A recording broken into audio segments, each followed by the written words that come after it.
Dia balik kerja maghrib, Allahu Akbar, Allahu Akbar. Lain lah bunyi azan. Mati kan bang kemarin. Tok bila tua mati? Mati dah. Maknanya siapa mati bila azan, dia tak pergi ke masjid. Ni teruknya punya manusia.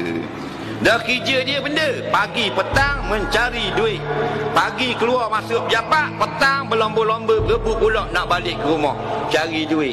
Macam lembu, macam kambing, keluar pagi balik petang, keluar pagi balik petang, cari rumput. Betul lah, orang cari makan kau, orang lain projek juga, tapi ada masa untuk agama. Bila mati cari masjid, telefon masjid, baru nak telefon masjid. Nak mati cari imam. Dah kerti nak buat, mak dia kata pergi tanya imam. Pergi tanya imam nak buat macam ni ayah ni. Bapa kita tanya imam, ayahmu masa sibuk sangat kawan dengan siapa? Kawan dengan geng-geng kontraktor dia. Kita tanya kontraktor yang buat mana? Mati habis cerita, mati lagi. Mati wagi kubur lah. Panggil tukang mandi.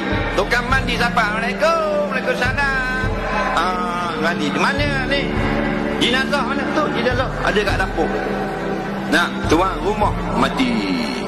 Pagi petang cari duit je. Dah dah sampai masa mati. Ada pergi kuliah? Ada. Ada pergi ngaji Quran? Ada. Ada masuk selawat-selawat zikir? Ada.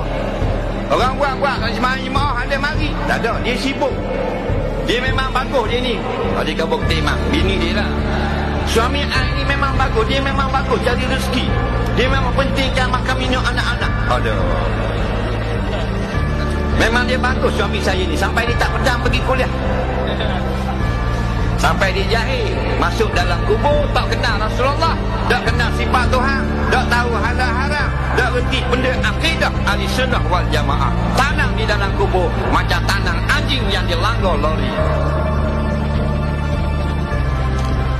Nak jawab kau ni kaki dalam kubur. Marabuka, ada jawab. Waman nabiyuka, tak boleh jawab. Waman ikhwanuka, waman kiblatuka, habis dari jawab. Mati gerak. Habis cerita.